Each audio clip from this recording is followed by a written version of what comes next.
I'm Dr. Aaron Weiner, licensed clinical psychologist and the director of addiction services at Linden Oaks Behavioral Health. I'm also a member of the prevention leadership team, PLT for short, of DuPage County. We work on youth substance use prevention, and I'm really happy to be part of this 10 Minutes of Prevention series during COVID 19. And the presentation that I have for you today is called Coping with COVID with Teenagers, because coping with COVID is difficult enough. You are stuck in your house. Hopefully, you have as much toilet paper as the woman in this picture. Maybe not. If not, maybe you're getting a little panicky or thinking of even going to single ply. But it's already intense enough. You're worried about your family. You're worried about your parents potentially. There's just so much going on that you've got to be concerned about, so much stress. And on top of that, you're probably also trying to fit work in there, working from home if you're able. Maybe you're going out, and that's concerning as well. But that's all in there. But then you add on top of that maybe an angsty teen, or maybe two angsty teens, and the house is starting to feel really, really tight and cramped. We know that this is really challenging to do even in the best of times. There's families that have friction in them. But now, and certainly when you've got teenagers running around and they've got hormones exploding, and there's so much going on in their lives. It's so difficult to think of it all so contained in the house, school having gone away. And although that's very difficult for the parents, what's really important to recognize is that the same sense of loss and change is actually happening with kids. And their school really was the center of their life. It had so many facets, right? There were sports, there were their friends and the cliques, there were, of course, classes all day long, every day. There were these social pressures that we talk so much about in PLT, with vaping, with drinking, with marijuana, that they had to either navigate. Maybe even these were subcultures that they were involved in some way. Hopefully not, but there's all this going on around them. There's gym. There's crushes, the romances that develop in high school, and prom was something that all kids missed this summer as well, this spring as well. So there was all this stuff that they were either going through or looking forward to, all these things that made up their world, and then it all just went away. That all just exploded in terms of what they had and what they were doing to what they were looking forward to, in terms of the rest of the year, in terms of the summer, maybe even in terms of next year and the uncertainty that's around that. So that everything that we're going through, they're going through very similar things. And to them, when you're a young person, your life has fewer facets outside of that social ecosystem that is school. So now that that's gone, there's a lot that we need to expect from our kids. So the most important thing that we can do is listen and empathize with our kids, remembering, again, they're going through something very similar to what we're doing. But for us, it's difficult sometimes to really take the time to listen and empathize, even if we're not dealing with our own internal stressors, our own internal pressures, which, if anything, might have even grown over these months of quarantine, essentially, in the pandemic, of staying at home. Maybe financial pressures are greater. The things that you're thinking about are even more. And so being able to really put that aside and be present with our kids can seem difficult. It's particularly important, though, because young people are feeling very similar to the way that we are about COVID-19. So there was a really interesting survey that was done, same questions, March 18th, April 1st. And March 18th is the dark blue, April 1st is the light blue. And you can see here that young people are feeling all these emotions very similar to us: frustrated, nervous, disconnected. And it's been growing as well over time. They were getting more frustrated, more nervous, more disconnected as they started to see how this was really affecting them. So really providing a place for them to talk about their feelings, to validate their feelings, to feel safe, is incredibly important at this time when a lot of us are not feeling safe in the first place. Again, particularly kids, where they might not have the same physical, financial, or emotional resources that we do. Now, so connection really is the core here. And there's a lot of ways to do this. So the first thing that I'd recommend is do activities with your kids, but don't just do the things that you want to do. Do the things that they like to do. Really meet them where they're at. So if that's video games, if that's sports, whatever it is, really try to not just, again, pull them towards what you think would be best, but if there's something that they like to do, see if you can join them there so that they, again, feel seen, heard, and part.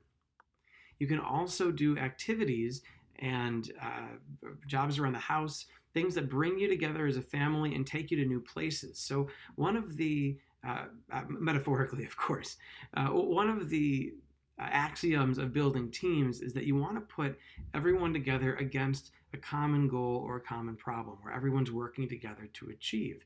And so things like planting a garden, doing a big home project, this is something where you can come together as a family and really build those connections. And also, don't forget, make sure that there's a lot of fun as well. It doesn't just have to all be about work, being productive. Certainly, there's a lot of responsibilities that have been put on parents in these past few weeks where you've maybe had to be doing remote learning from home. There's been just additional, you've been responsible for more of the work of learning and growing than you used to with your kids if they're teenagers. But there's still got to be that balance where you guys really take time to connect as a family, to have positive experiences. The goal-based work is also, it's really important as well, but if you can just take some time to relax, realize you have an opportunity right now to connect as a family in a more direct way than you might have had for years in the past and may not have again for years to come. So make sure to seize on that opportunity. Now, in addition to this, make sure that in terms of daily work, the kids feel a part of the family, not apart from the family. So you've got this opportunity to connect. You might have gotten used to handling a lot of things. Maybe they had homework, they were going off to school, they had all these activities. Make sure more than ever that they see that they're part of the unit, that they have responsibilities, that they take part in those responsibilities so that they have that structure, that feeling of security, and also the skills that they could build if they weren't already doing the dishes frequently, if they weren't already doing laundry frequently, or any other household chores. This is an opportunity for you to build that with them. So despite all this, expect friction and needing alone time. One of the big challenges of your teenage years is to figure out your own identity and to build a life and an individual approach to it that's, although you're certainly taking guidance from your parents, that's distinct, that's separate. And they used to have time and space to do that, where they weren't around you all the time. So now that you're around each other all the time, if you've been experiencing this friction, just know it's part of the process. They're going to need some time when they're alone. It's a part of teenage life, and it's something that we have to try to work with and be patient with in this environment where there's not as much space as there was before. But do try to take that step back and take some perspective as best you can. So 2 other useful approaches that I want to talk about before we're out of time today. First, celebrate positives. So often we as parents tend to provide feedback more about negatives than about positives. So things like, oh, don't do that, you needed to do this better, the corrections, if you will. And while corrections are also important, a lot of times we overlook celebrating positives, the things that are done right that we want to reinforce. And this is actually particularly important when trying to shape behavior. When there's a behavior, when your teen is doing something that you want them to do more, you should be reinforcing that, celebrating that, not of course overpraising or over celebrating, because that can dilute the meaning of praise. But really when your teen is doing something that you appreciate, if they're, say, coming down on time for dinner and that's something that they don't oftentimes do, or they're doing their homework earlier in the day, make that a really positive experience. It'll make them far more likely to do it again in the future. And encourage goal setting. So it's so easy for us as adults and as children to, in this period, have it just almost seem freeform, feel a little bit lost, not necessarily know what we're doing, and just trying to muddle through. Well, we're kind of staring down the path right now where we're probably going to be in something like this for potentially months and months longer, We really don't know what the future holds, except that we've probably got at least until January, if not significantly longer, before there's a vaccine. So, and who knows what's going to happen in the fall and winter in terms of potentially another surge. So having goals is critical in terms of having an arc and a path in your daily life. So if you could wake up, if your teen could wake up and have an idea for what they need to do that day, larger projects they're working on, something where they can feel like they've got a line through their days, a line through their week, rather than just every day is a Saturday or something like that. They'll end up being more productive, but also more happy, because they'll be able to see the results of what they're doing yield reaching of a goal where they actually get to an endpoint, and then they can set a new one. And we all feel better when we're making progress. So thank you for your time and attention today.